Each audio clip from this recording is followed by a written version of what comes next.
Hey, what is going on, everybody? Good morning or good afternoon, depending on when you're watching this. Boilon here, back for another video on Marvel Strike Force. And in today's video, we're here to talk about Cosmic Crucible and the upcoming season, and upcoming season rules, and also the changes to Crucible in turn, both in terms of the timeline. Yes, some things are changing with regards to the time in which Cosmic Crucible is going to take place and the rewards that we're going to be getting out of that. I think I said the room rules as well, right? So all that and more in today's video. So if you're ready to go, everybody, well, let's boil this down.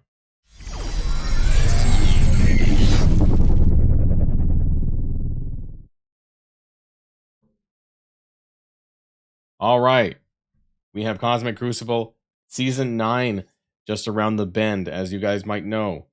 There is well, if you're watching this right now, depending on when you're watching this, there is probably a Cosmic Crucible tournament ongoing right now. So if those of you who are interested in that, which is largely going to be probably something related to the Illuminati, but it is what it is, right? Isn't it, here in the community? Anyways, we're going to be moving on from this. We're going to be talking about this, which is first. So matchmaking and how basically the days that Crucible is going to be running is going to be changing.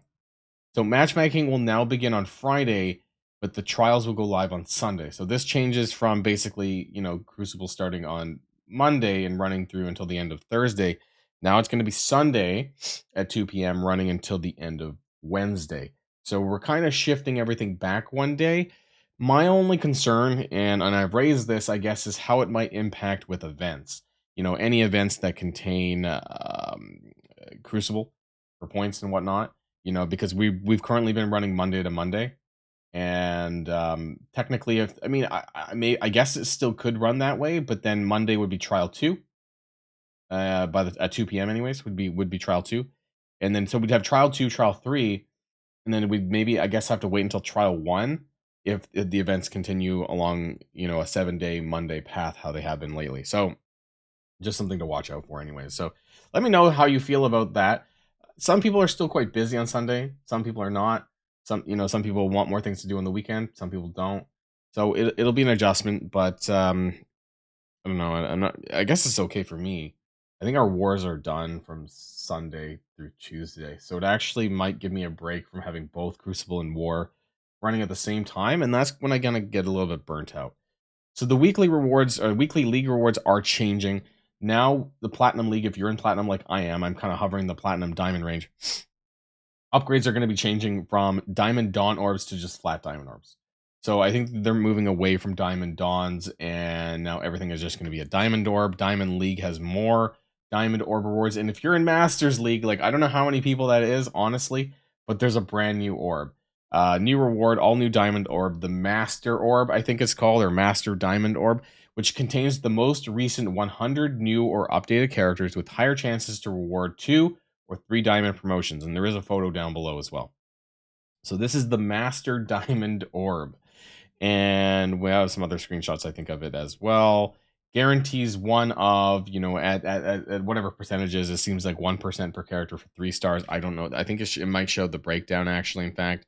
So 10% for 3 diamond, 40% for 2 diamond, 50% for 1 diamond, but it's only the last like 100 characters in there.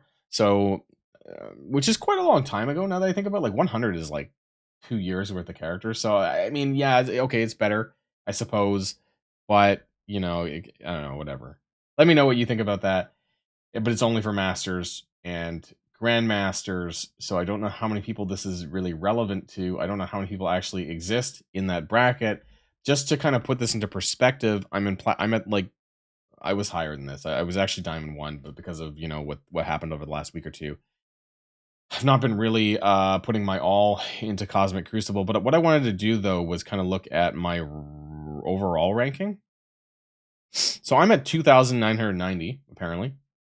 And I guess I was curious about like how many players will actually be getting this Master Diamond Orb, and it's gonna be like I'm gonna go out on a limb and say it's probably less than 1,500 people. So it's probably not a ton of people.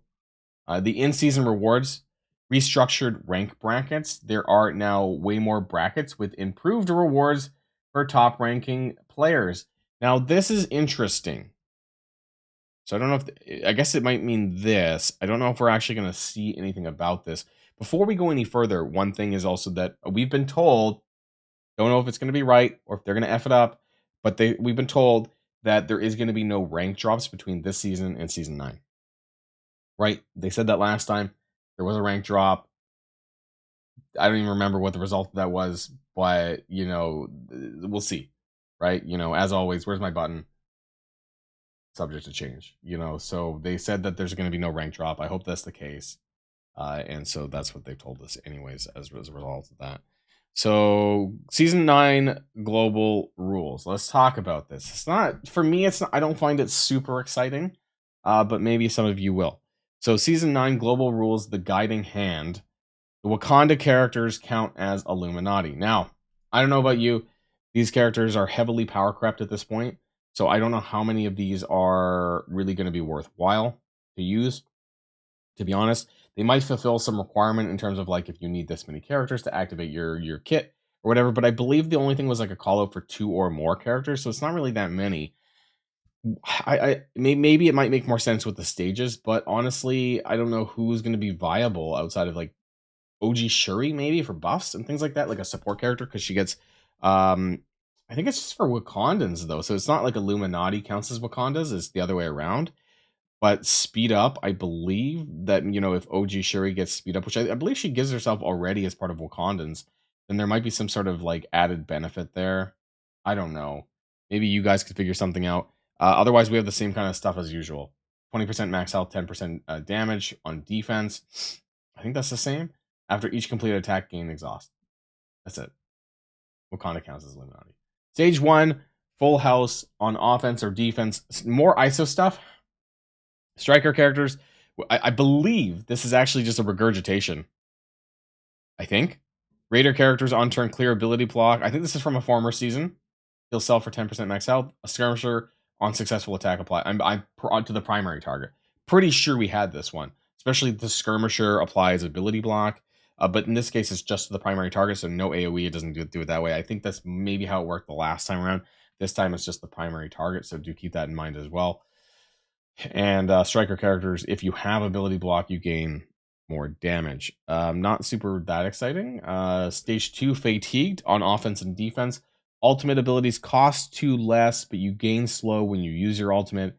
And then on allies' turns, characters with slow gain assist now. So it's kind of interesting. It's like, okay, if you do your ult on turn 1, you get a slow, but now you're assisting all the time as well. So I could see this being interesting.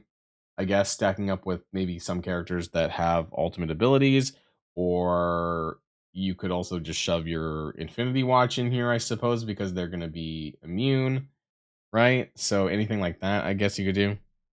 Stage 3, Twisted Blade. On offense and defense, all characters with vulnerability on a successful hit apply vulnerable up to a max of 5. So if you are vulnerable, and then when attacking a character with vulnerable, apply bleed. I don't know. Characters that apply vulnerable, Cabal, I suppose. Defensively, if you have it, I mean, this could be really anything at this point. It's very open. I don't know if this necessarily applies to a ton. Spider Society have right. Does he apply a spawn on? He applies vulnerable on spawn, so this could be viable here, and they're gonna get bleeds for being hit by that, I suppose. So that could be good there. Spider Society Room 3. Just some first thoughts, anyways. Stage 4, Vibranium enhanced on offense and defense when using basic abilities. Generate ability energy. Ultimate abilities cost 2 more. Now this almost suggests as if it's supposed to be like an Illuminati thing or a Wakanda's thing. On defense, all characters when using special gain defense up, regen, and offense up. Okay. I mean, like, I'm not sure who this is really designed or called out for or who's best in here. I don't really know that at this point in time. I haven't really spent a lot of time thinking about it, but ultimates cost more, not less. Though you do get ability energy from basics. I think that's more for like a long-term fight rather than like at the start of the battle. Strikers may or may not also get ability energy because it's like safety is kind of like a basic ability, but I'm not sure if that also applies. Stage 5, health insurance. Pretty sure we actually had this. Yeah, this is actually I do remember this one. On turn, clear all positive effects from self and heal 10% of the max health per positive effects removed. I guess that's also another room where you could just shove your Infinity Watch in. Not sure this is somewhere I would put your Spider Society in necessarily because you're clearing all your own positive effects, which they have lots of. Not sure if that's a good idea. Stage 6, Duelim's Destruction, obviously based on the winner of last season's Cosmic Crucible tournament. On offense and defense, all characters, when using an ultimate ability, generate 1 ability energy for each enemy. So you get punished for using your ability, your ultimate ability. So that's interesting as well. And it actually says, oh wait, sorry. No, I misread. No, back, delete. Generate 1 ability energy for each enemy. My bad. So that what that tells me is that actually if there's 5 enemies on the field, you get 5 energy. So you might actually be able to constantly spam your ultimate more actually. So that's quite different actually. And for those characters with lower cooldowns in their ultimate ability, I think could be quite interesting. So I misread that actually. That was my bad. Sorry guys. So this one could be the most interesting room actually out of all of them because 2 of them are regurgitations. I'm not really sure about the Vibranium Enhanced. That didn't seem too amazing. Twisted Blade seems like something that maybe I would use my Spider Society on, honestly, or Cabal or something like that, where you have vulnerable on spawn, that kind of thing. Fatigue, I don't know. Nothing that exciting to me. Let me know what your thoughts are in the comments below. I believe that's everything. That's everything from the blog. Let me know what you think in the comments down below. I think that the biggest thing here is obviously the changes to the rewards and the changes to Cosmic Crucible going live on Sunday rather than Monday. That's it, everybody. And until the next video, probably the blog tomorrow, I'm taking the rest of the day off. Stay safe and healthy. I'll see y'all later. Wayland signing out.